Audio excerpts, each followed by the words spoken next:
Good evening. Good evening, everybody. Welcome. Settle in.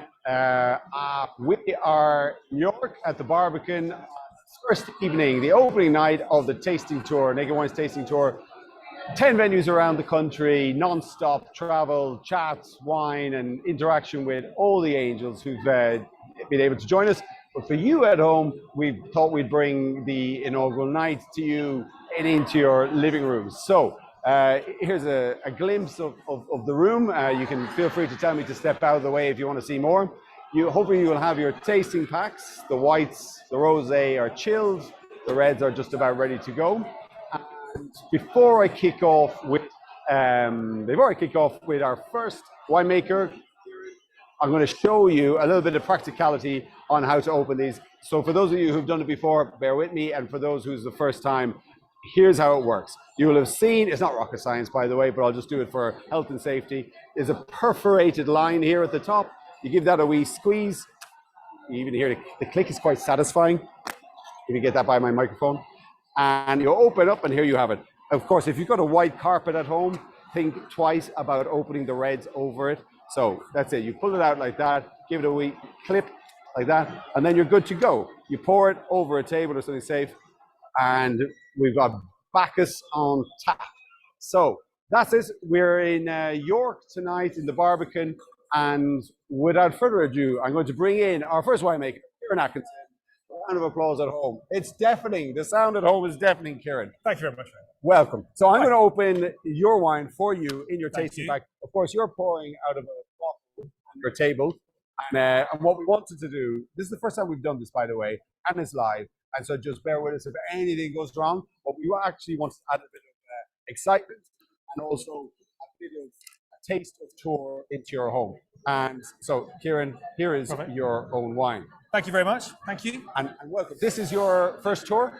It is my first tour. So thank you very much for inviting me. Very fortunate to be here this time last year to meet you and Gert, Step. And it's a wonderful crowd, actually. It's really been a great fun first hour. You've been rocking. Your table is nice busy. It's nice to have a break. The wines, all the wines in the room are numbered 1, 2, 3, 4, all around to about 100 and something. Kieran is wine number 1 and wine number 2, and it's UK. And so it's naturally a magnet for interest. And every time I've passed by, you've had loads of people there. So I'm just going to quickly, for the customers at home. So you've got Bacchus, a grape that is really sort of, I'd say mostly associated with English grape growing, English winemaking. And so what we'll do is we'll do a quick sort of smell and sniff and taste and describe the wine. And then I'll give you a bit of a backstory on how I met Kieran and what you're doing with that. So let's just, because I think, you know, what it is today, Friday, and people want to drink. They don't actually want to listen to us. They just want to taste the wine. So in terms of similarities or familiarities, what would you draw out of this, or what might customers at home be tasting? So Bacchus is a really interesting variety. For me, right now, Bacchus is the best of England. I think there's up-and-coming grape varieties, which we know very well. Pinot Blanc, Pinot Gris, Chardonnay. But right now, Bacchus is in the zone. It's got the ideal balance, I think, of acidity and sugar, which means that you end up with something which is really, really balanced. But also, there's lots and lots of nuance to play with. So in regards to stylistics, it's Sauvignon Blanc, but it's not big, New World Sauvignon Blanc. It's more kind of Loire Valley sort of freshness. Yeah. So I'm trying to promote freshness, but I'm also trying to promote fruit. So that means, and also body. So I've used a different, I don't want to get too stuck in the geekery, but I've also used a different sort of yeast in here that gives you a bit more body, a bit more freshness, and hopefully makes a kind of a more rounder, bigger version of English wine than you've ever had. Yeah, and it's more than I've ever had, because we met each other 1 year ago. So in terms of flavors, so I'm going to throw in a few flavors here. It is gooseberry, it is elderflower, which is kind of stereotypical, but actually, as you just said, it's got a bit more. You know, I was tasting it earlier from your table. There's a sweet from my childhood that I cannot put my finger on, and it'd be great. You know, you've got the comment sections there, guys. You're on Zoom.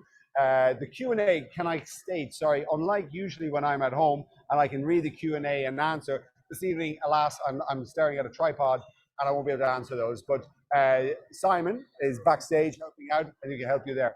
The chat room is where you guys can all talk to each other. When you get bored of us, you all chat to each other. But I would love to hear, or if you could suggest kind of the flavors, if there's any distinctive character that you pick up on this one. I really like that actually. So in regards to flavor characteristics, we all have such unique flavors because of where we're all from, and we have such a diverse country that if you're from the southwest or the northeast of England or from anywhere in between, your history and your background will really dictate what you get. So that's a great point where you can be from a different part of the world and just get a completely different flavor characteristic. So please do comment in the comment box. Yeah, and share it. So, but it's delicious. I think it's more.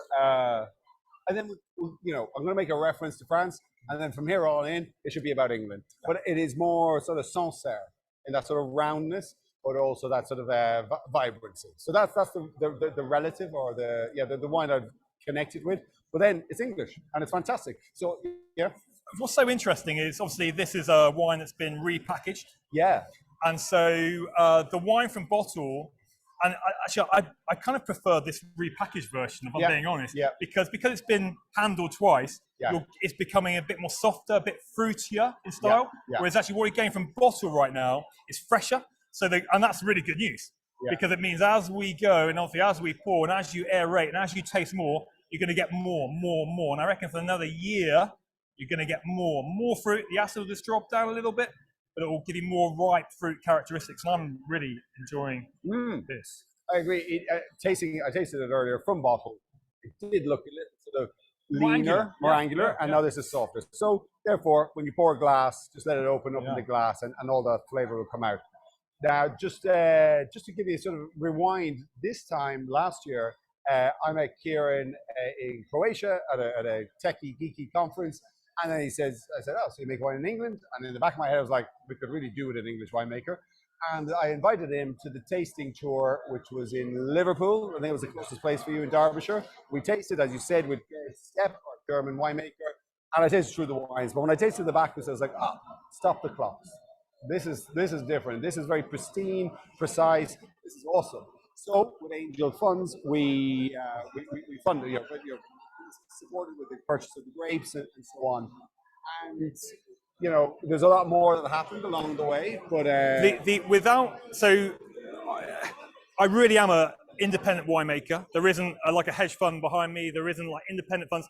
This is me making the best wine I can from the best fruit I can in England, and it would only be possible. It is only possible because of the Angel funding. So thank you very much, Angels. Hope you really enjoy the wine, because without you, this is not possible.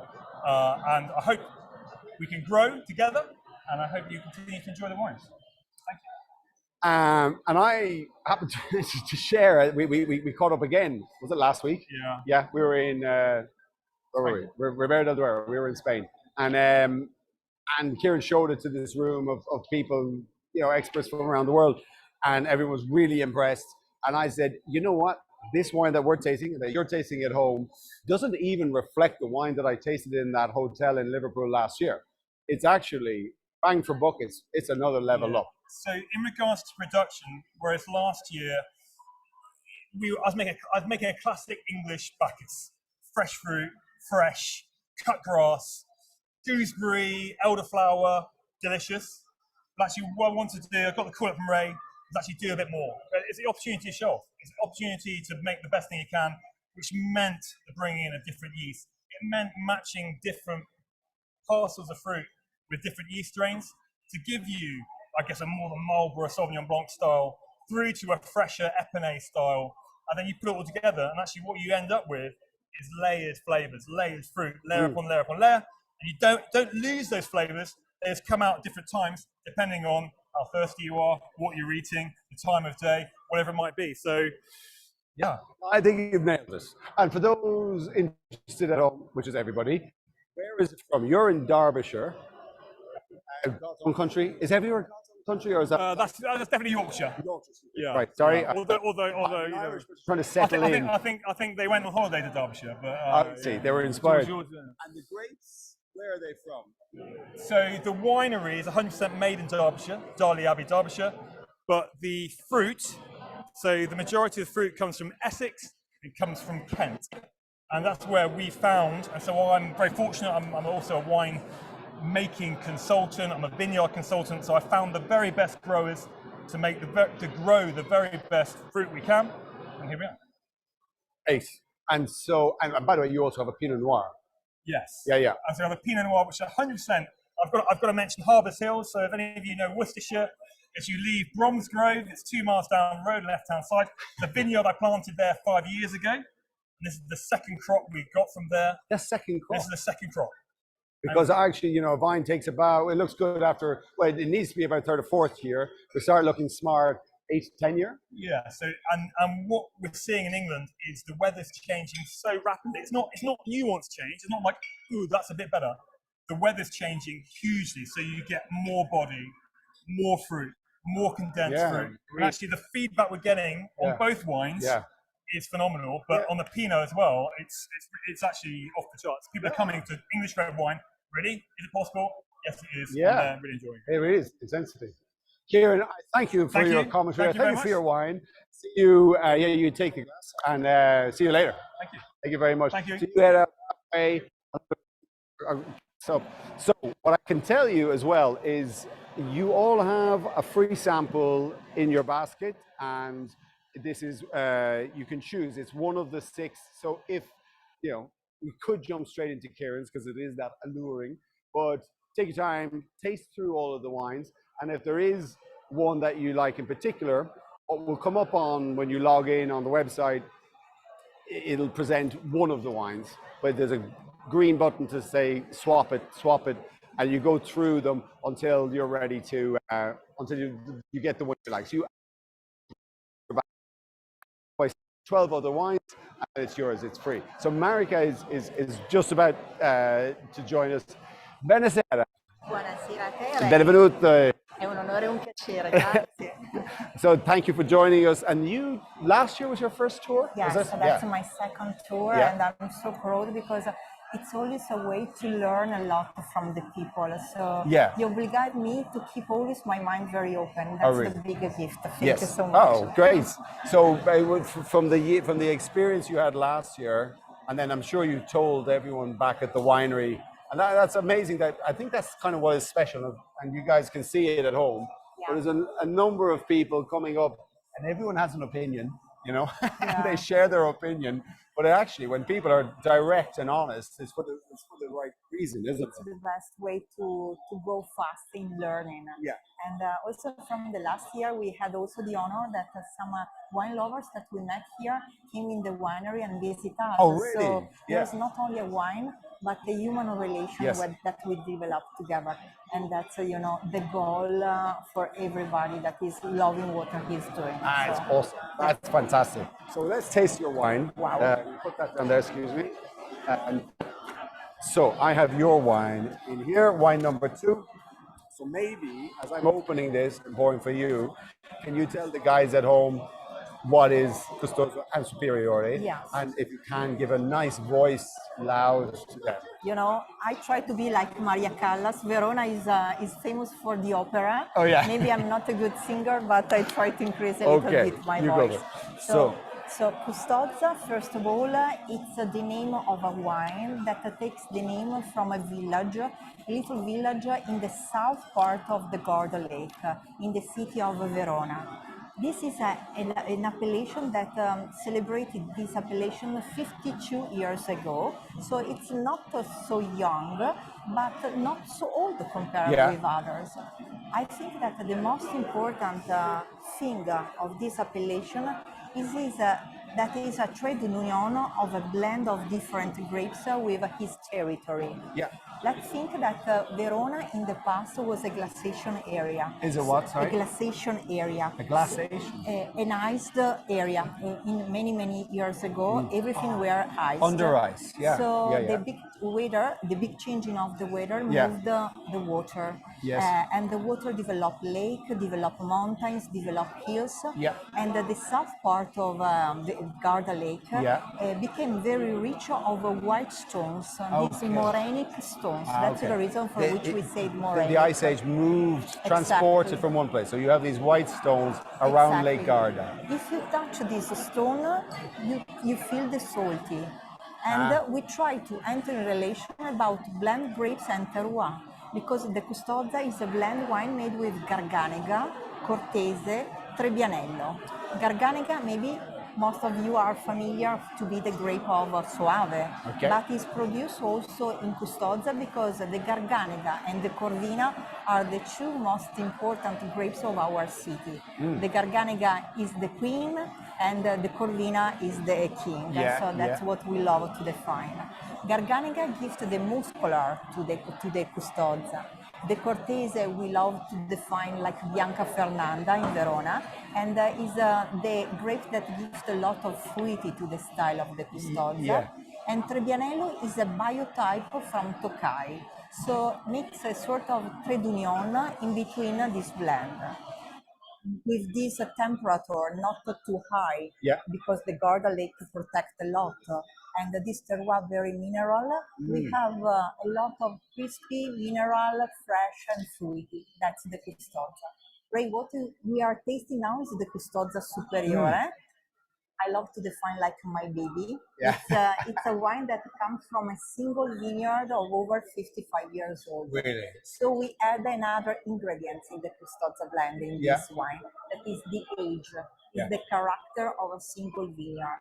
And we try during our way to know this wine in the vinification to become more and more purist in terms of this single vineyard. So in the last years, we produce this wine a lot of contact with the skin and the leaves using only concrete tank to give the maximum expression about the age of the vines, the minerality, and what does it mean the blend of Custozza. Yes, absolutely. I think the difference, everyone just had a white wine from England, from Kieran, it's a Bacchus, and let's say maybe has a Sauvignon Blanc profile. So that's crisp and fresh. But here, we go to a different level. You taste some nice sort of conference pear, a little bit of pear skin character, but more, there's taste, but then there's feeling. And in this wine, you actually feel the white wine. You use the word mineral. That's a term that people in the wine business use. What we refer to is a bit like rain on a pebble stone or something like that. Sort of, it gives off like licking a wet stone, as I'm sure all of you do at home. But so it just has a stony character to it.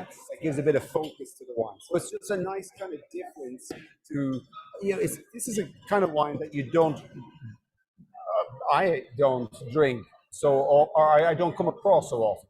But when I come across it, I want more of it, and it's perfect. And as a tension, if we were to relate it to another wine, I don't know, should I say it? It's difficult, maybe. It is difficult, yeah. Maybe can I? Maybe Chablis. Yeah, but that's true. yeah, but it's proudly Italian. I think that the characteristic of this wine is also the harmonic profile.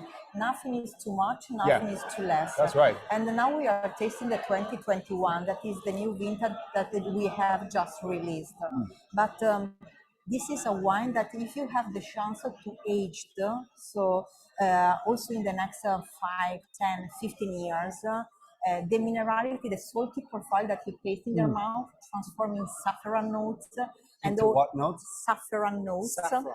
And Wow. we have also some hydrocarbon that combine with the tropical fruit that you have in your glass. So it's something that became more and more unique, Yes. but makes a luxury, a territory that maybe in the past was known like to be a territory for white wine that has to be drink just fresh. And I'm not here to say that is wrong, but it's a good alternative to think in a different way when you love to combine maybe with a gourmet dinner. Yeah, that's fantastic. We have, as you already are drinking at home from experience, so many wines that look great, young, fresh, they're popping, like Kieran's Bacchus, but everything else we have. But to have a one that we all now know that we look at it today and it looks fantastic, I think. But to know that in 3 years and 5 years, and you said to me earlier, 10 years, that this one is going to continue to change its profile and give something else. And that's something, I started to do that with third steps, general reason, just an entry level reason, let's call it. And then I started opening wines that I put away from 2014. And my God, it's not all wines, not many wines age like that, white wines can age like that. but good quality, aged 5 years, 8 years white wines are they give another spirit. They have another level. And protect what the vineyard offer us. Yeah. So that's very important, the respect in the vineyard, and that's what we try to do in our over 65 years of work. That's amazing. So it's 65 years is your family's business there? Mine is the third generation. You're the together third. with my cousins. Yeah. And now we are in a big moment of renovation because we invested a lot in the vineyards. But now we are in the process to renovating the winery, using a lot of respect to the green nature. So adding a new photovoltaic system, a depuration machine of the water that permitted to recycle water. We develop also new buildings to keep the wines stocked much more time, to permit to have also microvinification. So a huge project to respect a village that we love a lot, but also to give back what the nature give us these years. So amazing. So and that's what we try to do. You mentioned at the beginning that some angels had already come to visit you. Yeah. Are you ready to invite, I think, 1,500 more angels? It will be a great honor. Yeah. Maybe not all together at the moment. Okay. At the moment, in That's the next 5 years, maybe we can do organize a sort 1,500 of challenge. Okay. So, but basically, it will be a great honor. And you're very active on your wall. So if customers, angels are thinking of it, they can send you a message and then arrange something. No, we love because we love communicate, because it's always a good way to learn from suggestions, from critics, from compliments. You know, obligate us to keep always our mind open. Yeah. And I think that especially not like this, very close from a lot of international things. Yes. In the human relation, gives you always this positive energy that permit not to lose the real street that you have to follow. I couldn't agree with you more. Absolutely. Last night, yesterday, Sam Plunkett is an Australian winemaker, and I invited him to stay at my house. And so he came and he met my son. He made a boomerang. Yeah, boomerang is, you're from Australia, and the original first people of Australia used to play with and hunt with. And he made one for my son, and then we just had a wonderful evening. And then this morning we took the train up together, but talking, and the connection with people. I know everyone is used to it, but in the wine business, that's what it's about. Yeah. You know, we all try and make enough money to survive, but in general, it's just about connections, and you said it. I trust a lot. That's my point of view, my point of start, and my point for my future. So I renovate the invite, and whatever you can wish to come, you are always welcome. Amazing. Great. You are the first, huh? Okay, I will be there. With pleasure. Con piacere. Grazie. Okay, mille grazie. Thank you very much. Alla prossima. So there you go. This is a new one, and Matt, he knows Marika from before. He brought her in, and Marika came on tour last year. Instantly, in the zone, a naked winemaker, so friendly with everyone, and it's lovely. She's just so genuine, down to earth. And then this wine is fantastic. It's next level. So she has a Bardolina, Ceretto, and Custoso, and this is the Superiore. So, as I said before, bear in mind which of the 6 you'd like to take as your free sample. You add it to your basket. But what I'm saying is take notes, and I'll be asking for winner which one is your favorite. Both involved, but you just contribute into the next wine. I'm more taste of this because I absolutely love it. But the next wine will be wine number 3, and it's the Luc Rosé. So, momento. You go ahead and open it, and I'll open mine.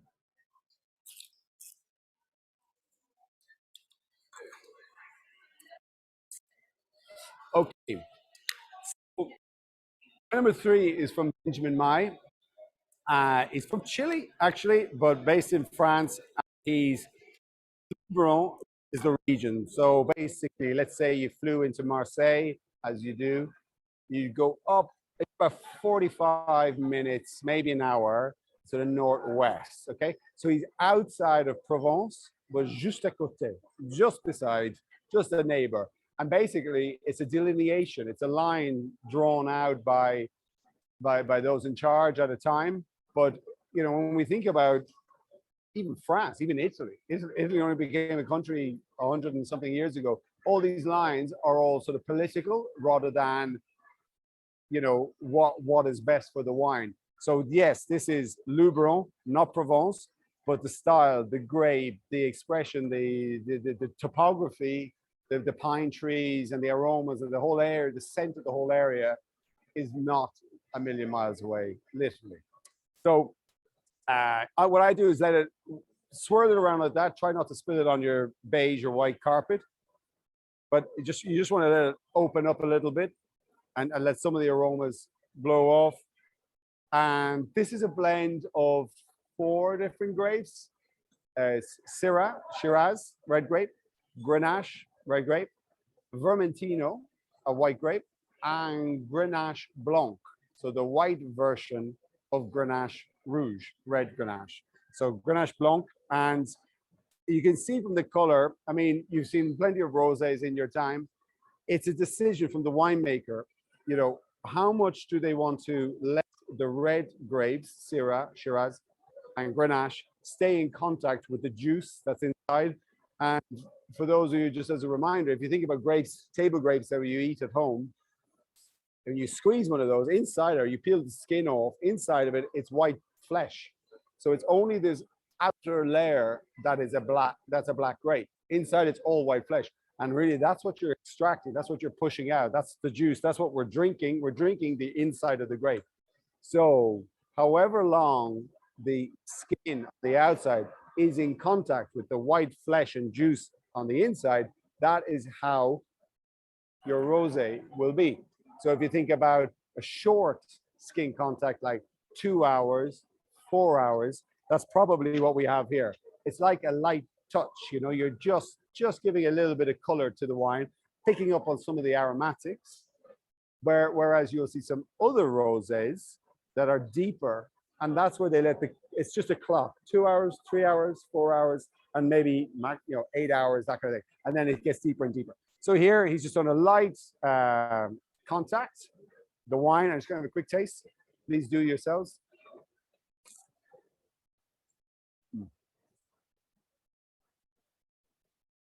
What I will say here about what sets this wine from Luberon, à côté, beside Provence, how it's separate, how it sets itself apart from other wines, other rosés, is actually not the first fruity flavor you get at first. You know, it's not like popping with raspberries and strawberries. It's actually more the sensation you get afterwards. It's a texture, a mouthfeel, and a long life. You know, a long length on the palate. So there's different techniques that he's going to use to make it, but that's what sets this wine apart, and actually makes it, in French, a grand vin, like a smart wine, a posh wine. It's the mouthfeel, the structure, and it's not sort of it's not a crusher, as I sometimes say, you know, sitting in the garden, knocking it back. This actually, it just has a bit more to it, a bit more going on. Benjamin himself, massively sustainable driven. He's built a winery, which basically is sort of like, is built into the earth. And so it forms part of the ecosystem in which he works around.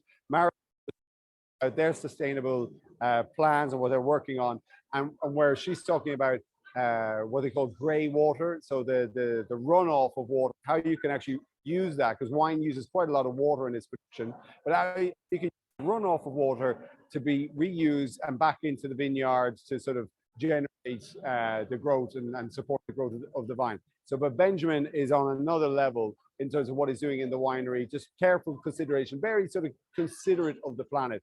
And he's a lovely guy. He's been on tour before, and I look forward to him coming back again. So this is in your basket as well, if you like to taste it, or well, if you'd like to add a full bottle. And it's something, well, I hope you guys are talking away in the comments, sharing your views on this rosé versus others. And I hope you like it. I really like it. And that's why I selected this out of many. We have a rosé table here on tour, and I just wanted to give you guys a taste of what's happening here. Okay, so soon we'll have our next winemaker, which is Brouwer Rats. And I'll have another sip of this. And as Brouwer comes in, and then we're good to go again. Come on in, Brouwer, come in. How are you, my man? Very well, thanks, Ray. It's very good to see you. Very good. When was the last time you were on tour? 18? No, 19. 19. End of the year, yeah, the winter tour. Yeah, good man. So, Welcome back. Yeah, We, after we, 4 had, years. we had a little hiatus in the means of a pandemic. I hope you don't mind, but now you're back. Yeah, We took 3 years off. I'm very happy to be back. It's good to have you, buddy. So we're going to move on, and we're going to open your wine. So we have these tasting packs. I haven't shown you them, have I, Brouwer? No, they're really cool. Yeah, and we started using them during lockdown, and people love them, but the quality is great. In fact, Yeah. you tell me if the quality is great. You tell me if you're happy with Sure, this. sure, So sure. this is how we do it. You pop that off. It's in this bag. It's been filled. It's very environmental friendly as well, eh? It is. That's it. So it's sort of it's lower weight. This goes through the post, and I'm going to That's pour the myself. concept. I love Yeah. it. And so, everyone, you're on wine number 4 with Brouwer Rats. You're the Chenin King, but you're sort of also the Cabernet Franc King, Yeah. and you're maybe the Malbec King. Yeah, I know we specialize in Chenin Blanc and Cabernet Franc for 23 years now, but but I mean, Ray, I recall creating this wine with you. You know, it was quite, of course, we were Cabernet Franc.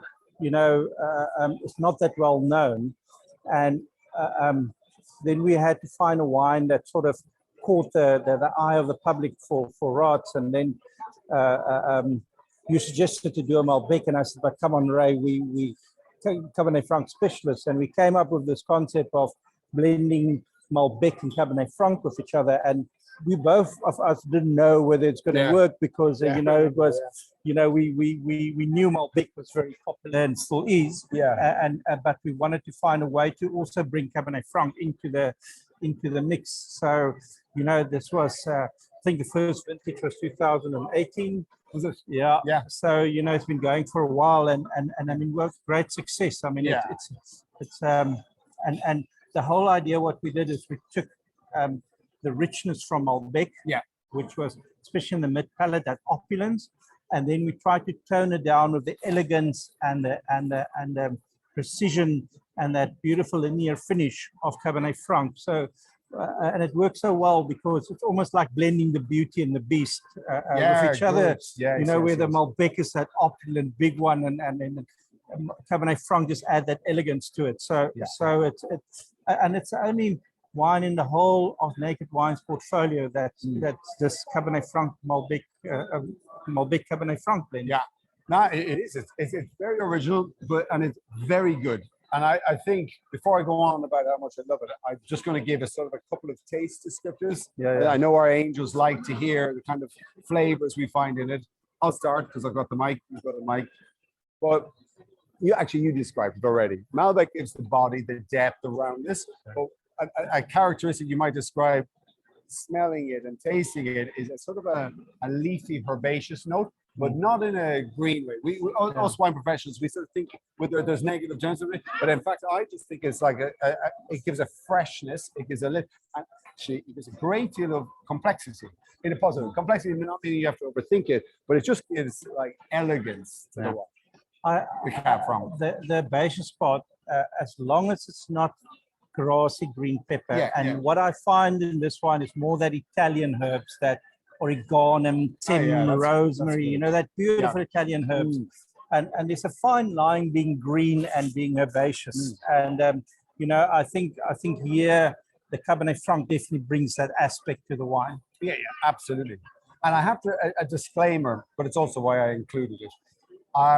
If those working at Naked who are watching can see and have access to my order history at Naked for the past 10 years, or since it's not every single order, I include this every time I order a case. And honestly, I do. And I went to Tuscany 2 weeks ago, and I must have had 2 glasses out of a bottle, closed the screw cap, put it in the fridge, red wine, put it in the fridge in order to sort of store it, to preserve it. Yeah. And I came back, and is still pop, still singing. It's absolutely fantastic. Anyway, I love it. I love it because it's just a little bit. It's not off the wall, but it just has so much character, Yeah. and then it's dangerously drinkable with the elegance, and it's $10.99, and that's mad. You know, I think it's an incredible price for the quality. And I'm sorry, I'm not here to sell because you've already bought the pack, but I just love the drinkability of it. You know, Yeah. fresh. And I mean, we see it now, starting day of the tour, you know, just people come there and they ask for the Raad's Bushwine, Chenin Blanc, and the Malbec Cabernet Franc. Oh, You know, really? it's just, you know, it's the two hot favorites at the moment. You know, and so no, it's really nice, and you know, we took a chance 7-8 years ago, and it really paid off, and today we can, you know, it's been a successful project. So and the uniqueness of the wine and all the aspects that it add, you know, it's just a nice story and something special. And what I can add as well is that that's one of our wines, the green emblem, Green logo. green logo. So you know, we've looked at that side as well, and obviously it's great. yeah, and I love that, you know. So we definitely look at that aspect of what we do and how we farm. And all our wines is vegan friendly. All our wines are integrity and sustainable certified. You know, you know, it's just, and I must say, Ray, yes, it's just wonderful to be back here, and you be in the mix, meet the people, and everybody coming saying hello. It's just wonderful being here. It is. It's a really good energy, I have to say, just for those of you at home. This is the first day. We're all staying in the same travel lodge. We're on a modest budget here, and we're spending angel funds wisely, is what I'm saying. Yeah. And we all, you know, caught up with each other in the lobby. So we walked here in York, and just the getting together after years or however it's apart. You know, winemakers know each other's children's names, and they're asking what everyone's doing, and it's a really special, lovely vibe. Which is why I thought, how can we basically transport this out to more people out there, taste the wines and hear from you guys and what it means, I'm sure. And then I'm surprised, you know, the quality of the wine. I just walked from the stand coming here and tasting it, you know, it's definitely there, you know. It's incredible, isn't it? Very good. Very good. Really precise. And Exactly. we did quite a bit of work with the guys that we work with, online tasting company, and oxygen management, and that's the boring stuff. You don't need to know about that. The wine looks good. That's the most important. They're very important, yeah. Yeah. And it's a smart concept. Well done, Ray. Naked. There's a big team behind this, of course. No, of course. Always. Well, I'll see you at dinner. Lovely. Thanks, buddies. Lovely seeing everybody. Cheers. Right, nice one. Thank you, Brevet. Awesome. I do honestly love the wine. Wasn't just saying it for him, but I do include it every single order. It's incredible value. $10.99 for that quality, precious balance. Oh, number 5. Well, it is. You're going to think of Okay, so wine number 5 originated in the Fine Wine Club. And if I haven't told you about the Wine Club before, I'll tell you now as I'm pouring this. So this is we put together a selection of wines every quarter. So that is March, June, September, December. And there are 6 wines. Let's just say that they're wines that you may not have typically chosen yourself. Most of them are bought expressly, purposefully, on purpose for the Fine Wine Club, and they're just somewhat off the beaten track, but they're just basically, it's an introduction. It's to encourage you to taste something different, but you have the validation. Trust me, I love wine so much that anything that goes in there has to sort of like, some of them, hit a point, light a flame or sort of resonate a little more deeply, but we're all different people, so different messages mean different things to us. But the Fine Wine Club, it's there for people to try something that they would not have usually done. And the good points, like all wines at Naked, if you don't like 1 or 2 or 3 of the wines, which you will, but if you don't, you just get your money back. You just write an email at hello@nakedwines.com. Did not like this wine, please can I have my money back? And the answer is yes. Okay, so that sounds like a pitch, but I'm just trying to tell you a bit more about what's the concept. So this wine is from Spain. It's from I dare say a relatively new region, but the vines are, these are 60 to 80-year-old vines, so it's not that new. It's new to us, or it's new to me, let's say. It's from an area, a range, of mountain range called Sierra de Gredos. The Gredos is southwest of Madrid, and about 800 or so meters in altitude. Garnacha, Grenache, the same grape that made the rosé from Benjamin Mai. Garnacha grows well here, and then the altitude, when you're in the center of Spain, is blinking hot. You know, you have to think about most people from Madrid leave Madrid in July and August and get out to the coast. So it's hot, but altitude gives you a new freshness. Okay, so this is Garnacha, which gives you, when you're tasting this wine, it gives you the strawberry red fruit. It has Syrah and Cabernet Sauvignon, non-Spanish grape varieties. But it grows, they've used it here because it works. You know, they can get it to a good ripeness. But what it adds is the structure, the depth, the body, and the length to the Garnacha, Grenache, that sort of is more sort of like flowery and sort of exuberant and lifted. What you want is a bit of structure and you know, the elegance, the framing of it. So I'm going to have a taste. You guys have a taste. Ah, it's great. It does need to open up a bit. It does need a bit of a swirling. Carefully, not on your white carpet. Mm. Yeah. So what I take from this wine is more dry. It's drier than Bruvers. Okay. So you are feeling is tannin, and that's where your mouth sort of get a bit of a dryness on the top of your palate like that, and maybe around your gums. Okay, those are tannins, and they hold the wine up. They're sort of like the body. Otherwise, like us, you know, our bones hold us together. Otherwise, we're just this dribbling mess.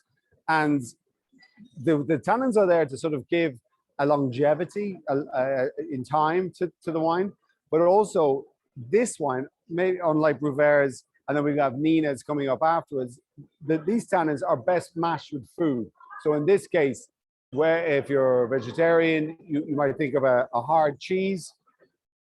If you're vegan, you might think of something like you know, grilled aubergine, that could, or anything with sort of like crushed nuts, kind of those dishes that come into it. And if you're a carnivore, it's the protein that you're looking for in the meat or lamb, and that is what the fattiness, that is what these tannins click into, and then it becomes smooth and rounded. So tasting it here alone, and you're sitting on your couch or your kitchen or wherever you are, that might be, they're more perceptible. Okay, but the way to think about it is like, do I like this wine? Yes, maybe. But what I'm telling you is to think about this wine with food, and that's when it's going to come to life, and that's where it's best matched. It's a particularly a foodie red wine, a wine for food.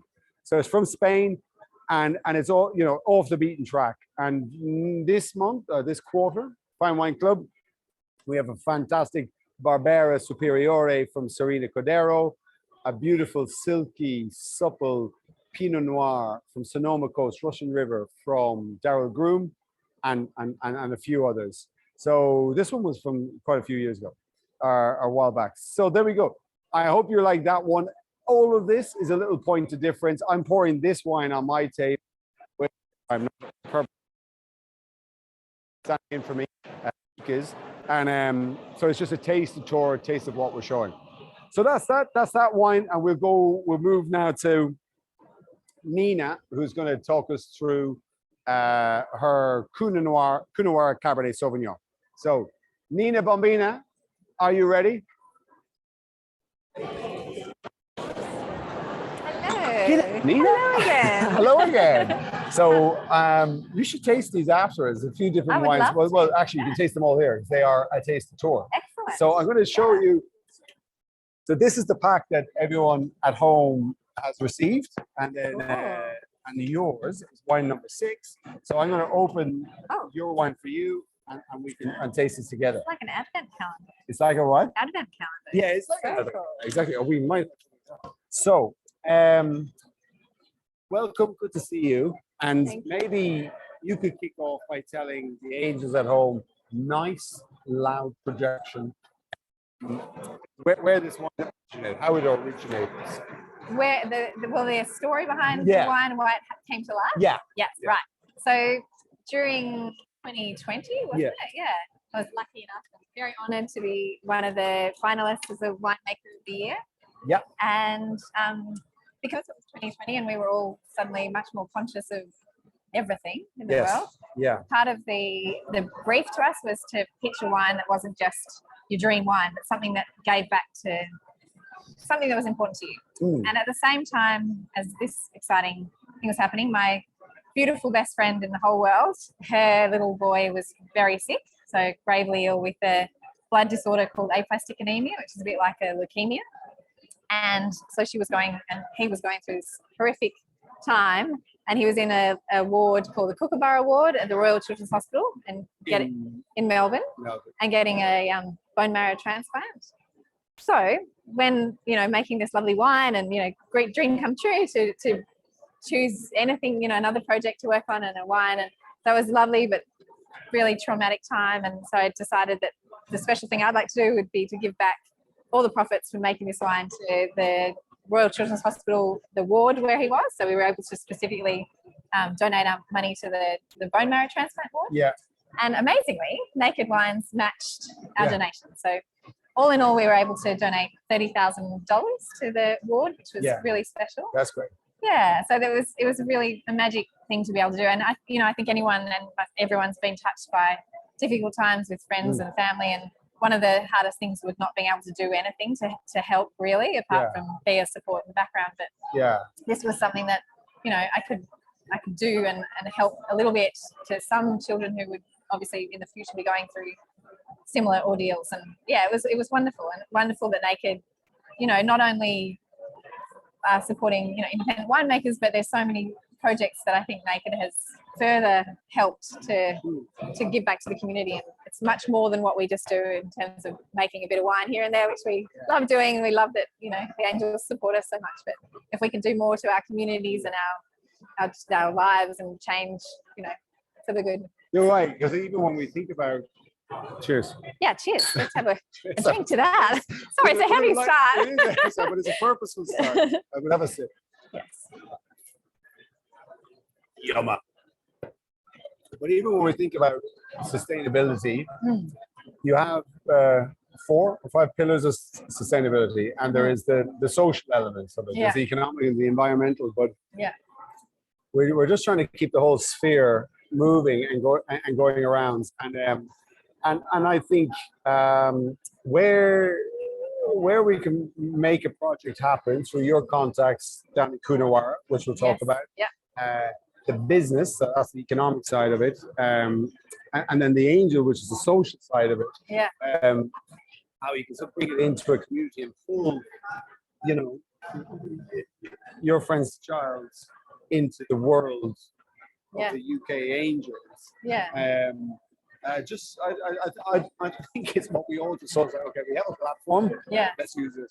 Exactly. Let's use it for good. And that connection, I think Naked Wines is so magically connected all these people from all these different walks of life. Yeah. And it's things like this that really bring that connection to life. And I remember one of the tastings, I was talking to one of the ladies who was tasting our wines, and she was a doctor working in a bone marrow transplant unit in, I think, London. Really? So we're having this chat about, this was before all this happened. Really? Yeah, but amazing. It is All the amazing. connection. And it ended up that the donor that was found for this little boy, because that was a real challenge to find a match. He was, the donor was in Germany, and this one, was shipped to Germany for bottling, and it's just, amazing. Well, this one wasn't shipped to Germany for bottling, but we do that. We transport it's wines. It's all very connected. Yeah. It is. Wowza. Yeah. Very We good. went deep. Meanwhile, we're also in the wine business. Yes. And, Cheers to that. We do Yeah, wine. Cheers again. So this is Cabernet Sauvignon, Yes. 100%. Yes. And Cabernet Sauvignon has a great, so let's say, I might not be 100% right on the etymology of it, but let's say its home is pretty much in Bordeaux. Yes. In Bordeaux, they blend Merlot. So Cabernet gives it sort of the frame, I think it's just like the structure in the palate. Some of the top flavors and complexity, and Merlot gives us sort of the mid, the central voluptuousness of it, and then you have Cabernet Franc and other things in Bordeaux. And here in Australia, in Coonawarra, so Cabernet Sauvignon grows really well in a number of regions. Not everywhere, but in a number of regions. Bordeaux, Napa, parts of Chile, and Australia, and of course, and the list goes on. But in Australia, Coonawarra, which is in the back end of, it's a long way away. It's a long way from anywhere. Yeah, well, Australia's a long way away, and then when you're in Australia, anywhere you want to go is a long way to go. Yeah. But it's just right down there. So is it like it's below Limestone Coast? Yeah. Is it one of the most southerly parts of, apart from Tasmania? Yeah, apart from Tasmania.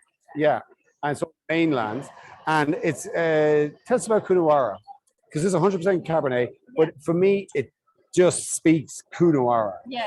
So what is it? The Terra Rossa, so the red soils in Coonawarra, where such an interesting strip of geological land that just grows such beautiful Cabernet, real elegance to the wines, real intensity, real sense of place as well. You can really taste a wine that's from Coonawarra.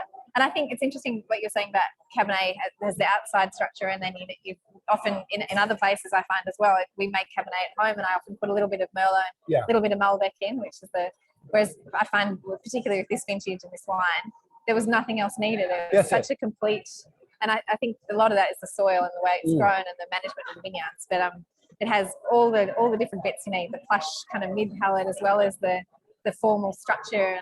And that's what I think.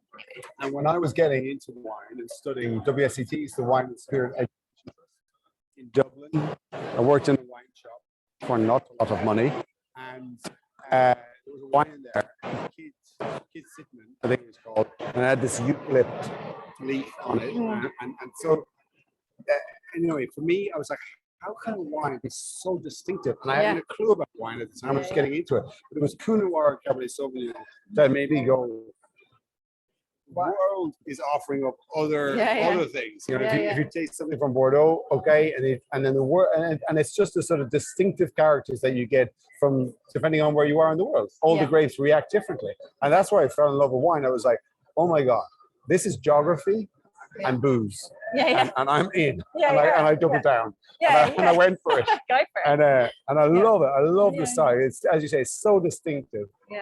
And you've made it. So this is from, and you made it at an estate with your friend Kate. Yes. Yeah. And so my friend Kate, the quick story behind that is I was a little junior burger winemaker in Yarra Valley, and it was the first time. Well, I'd lived out of home because I'd studied away, but this is my first real living in a house. And I rented her basement, and it was on quite a steep hill, and I had this little place that was literally and she was embarrassed even to show me it, and I fell in love with it so much. I just loved it. I felt such a grown up. And I still remember only the hot tap would work. So you brush my teeth with hot water still to this day because of the Kate's place. But we had such fun together, and she was even back then. I mean, she was a very senior winemaker, so I learned so much from her. Just having a glass of wine at the end of the day and talking, and we'd cook amazing sort of meals together and just chat and have a great time. And so I learned so much from her, and she was a real trailblazer as well, because she was sort of early on in the industry where there weren't that many women in the industry, let alone in really high positions. So she's a real tough cookie, that amazing amazing woman. So amazed to and to have an opportunity down the track as with my own wine business, and I had my own wines, and to make this wine sort of alongside with her, in her winery, and bought grapes from her, and it was really cool. Really, it was full circle. Is full circle. Oh man, that's brilliant. And what I've told, now this is going to put pressure on them. So every customer who bought or has this pack gets a free sample, free bottle. It's in their pack, and they can choose any one of these 6 wines to add to their basket, and then they check out with 12 other wines, or they can check out with these wines. So in your opinion, having not tasted any of the other 5 wines, this is not going to be biased at all. Honestly, do you have a preference?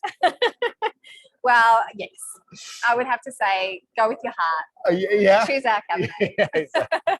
Good. Well, there you go. That's how we roll into politics of making wines. It's totally I'm sure they're all delicious. But they are actually. Maybe they should just get one of each. Does that work? Well, they get one free, and then they can buy all the others if they want.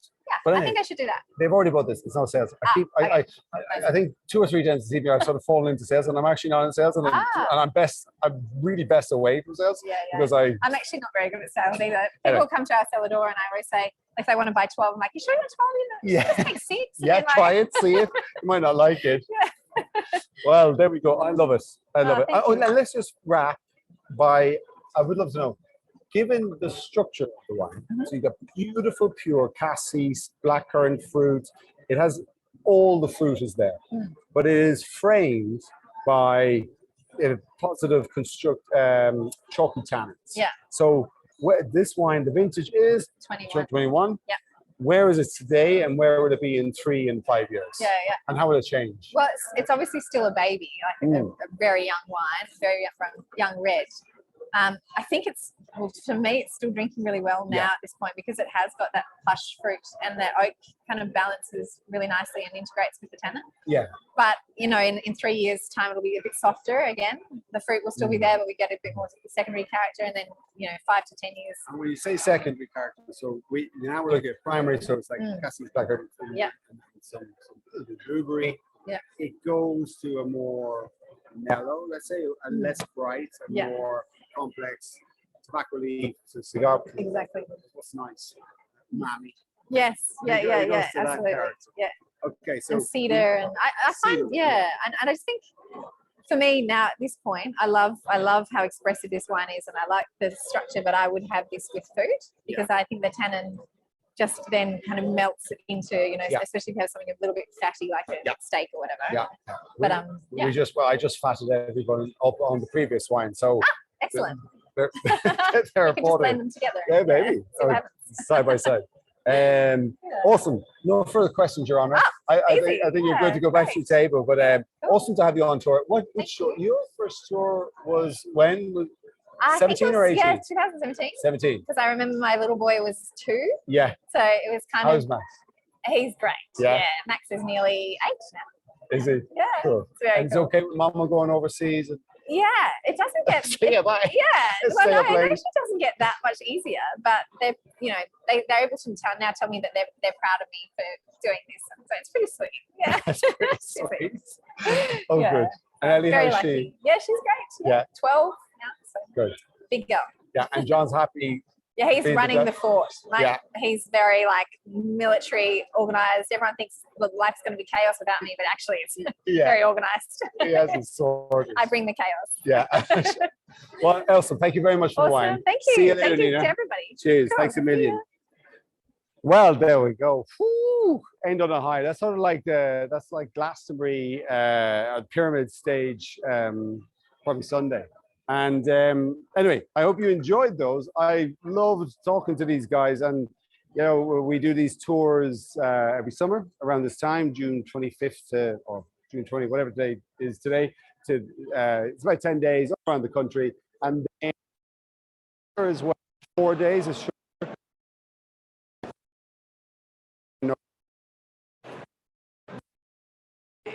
You can interact with the winemakers. That's the key thing. Whatever wine you taste, and even if you don't like the wine, as Marek, all the feedback, even say, oh, or it didn't.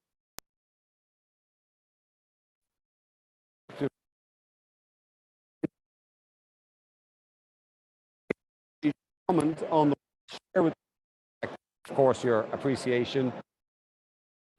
And so we will see you sometime, and I hope you enjoyed this evening. Remember, there's a free bottle in your basket, and that's it. Thank you very much, guys. All the very best. I'm about to go out and taste about 100 wines. Wish me luck. Good night.